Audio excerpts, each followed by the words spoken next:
வணக்கம். YouTube private channel. இன்னைக்கு நம்ம என்ன பேச இருக்கோம் அப்படின்னா, தமிழ்நாட்டில் வந்து அரசியல் அப்படிங்கிற ஒரு ஆரம்பித்த காலங்கள்லேருந்து 2021 வரைக்குமே தமிழ்நாட்டில் வந்துட்டு அரசியல் கட்சி தலைவர்கள் எந்த மாதிரி நிலையில் இருந்து அவங்க வெற்றி பெற்று அவங்க எப்படி ஆட்சி அமைப்பாங்க அப்படிங்கிற ஒரு கருத்தை தெரிவிக்க இருக்கிறோம். அது இல்லாமல் இப்போ 2026 வரக்கூடிய தேர்தல்களில் வந்துட்டு கொஞ்சம் புதுமையாகவும் ஒரு வித்தியாசமாகவுமே வந்து 2024 இருக்கக்கூடிய அரசியல் கட்சி தலைவர்கள் அனைவருமே களம் இறங்குவதற்குண்டான சூழ்நிலையில் இருக்காங்க. காரணம் எப்படி இருந்தாலுமே தமிழ்நாட்டில் திமுக, அதிமுக இவங்களை தவிர வந்து வேறு யாருமே ஆட்சி அமைக்க முடியாது அப்படிங்கிறதும் தெரியும். அதுதான் நடக்கும் அப்படிங்கிற ஒரு வார்த்தைக்குள்ளே இருக்கு. காமராஜர், அண்ணா இவர்கள் காலங்களுக்கு பின்னால் கலைஞர், புரட்சித் தலைவர் எம்ஜிஆர் இவங்களுடைய அரசியல் காலங்களுக்கு பிறகு எந்த மாதிரி தமிழகத்தில் ஆட்சி அமைச்சாங்க அப்படிங்கிறத வந்து நம்ம பேசுவோம். அதாவது புரட்சித் தலைவர் எம்ஜிஆர், கலைஞர் மு கருணாநிதி ஐயா இவர்கள் வந்து தமிழகத்தில் வந்து இருக்கக்கூடிய காலகட்டங்களில் பார்த்தீங்க அப்படின்னா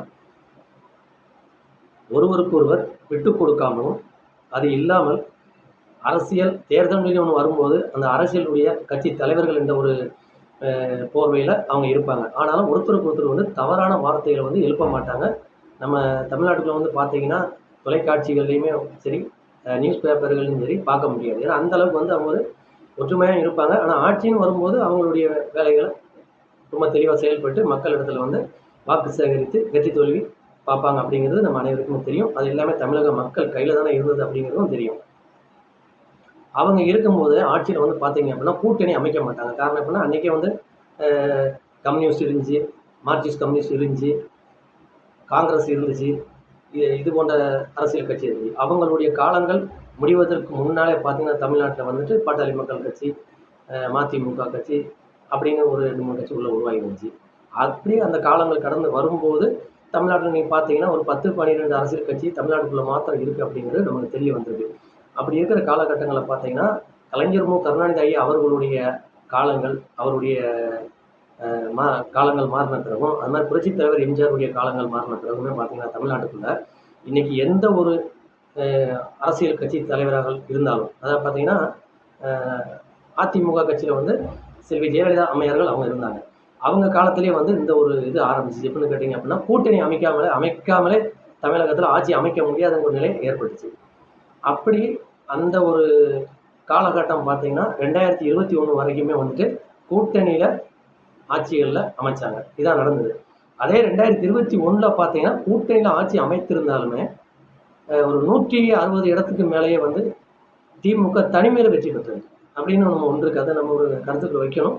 அப்படி அவங்க வந்து கூட்டணி ஆட்சி இல்லாமல் இருந்திருந்தா கூட 2021 திமுக முழுமையாக வெற்றி பெறும் அப்படிங்கிற ஒரு எடுத்துக்காட்டு இதுக்குள்ளே இருக்கு.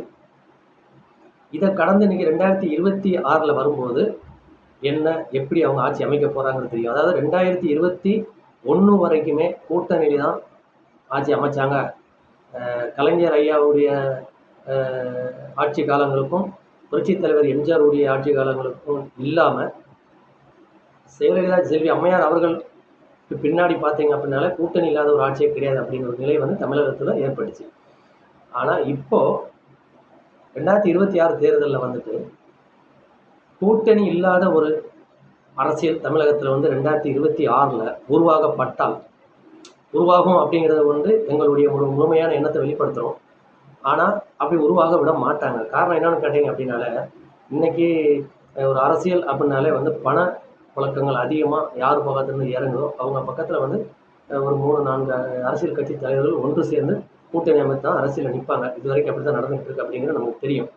ஒரு 30 ஆண்டு காலமாக வச்சுக்கொள்ளாமல் இப்போ 2026 இந்த கூட்டணி இல்லை தனி மெசாட்டில் நிற்கணும் அப்படிங்கிற ஒரு வார்த்தையை வந்து தேர்தல் கமிஷன் ஆணையத்தில் இருந்து இந்த வார்த்தை வெளிப்பட்டால் தமிழகத்தில் வந்து இந்த அரசியல் கட்சி தலைவர்களுடைய ஆட்டங்கள் குறையும் அப்படிங்கிறது தான் எங்களுடைய இந்த சேனல் மூலியமாக உள்ள முழுமையான வார்த்தை என்பது தெரியப்படுத்துகிறோம். ஏன்னா இன்றைக்கி இவங்க எடுத்துக்கிட்டால் மைக்கி கையில் கிடச்சிட்டா என்னத்தினாலும் பேசுகிறாங்க.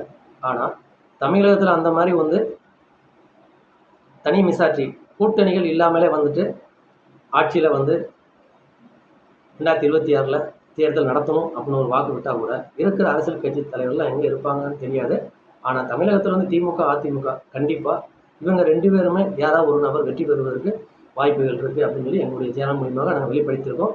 ஆனால் 2026 தேர்தல் நடக்கவிருக்கிறதுக்கு இனி வந்து ஒரு 1.5 ஆண்டு காலம் இருக்குது அப்படிங்கிறது தெரியும். இது காலம் மாறி வரும்போது இதற்கு உண்டான செயல்பாடுகள் நடக்கும். அதாவது தமிழகத்துக்குள்ள குழப்பங்கள் தீரணும், மக்கள் ஆட்சி மலரணும் அப்படிங்கிற ஒரு முழுமையான வார்த்தையை வெளியெடுத்து நடைமுறை கொண்டு வந்தாங்க அப்படின்னா தமிழகத்தில் 2026 வந்து கூட்டணி இல்லாத ஒரு அரசியல் கட்சி அமைப்பை வந்து நடத்தினாங்க அப்படின்னா இதில் வெற்றி தோல்வி யாருக்கு என்பது இவங்களுடைய வார்த்தையை வச்சே நாம் தெரிஞ்சுக்கலாம் என்பதை எங்களுடைய சேனல் மூலியமாக வெளிப்படுத்துகிறோம்.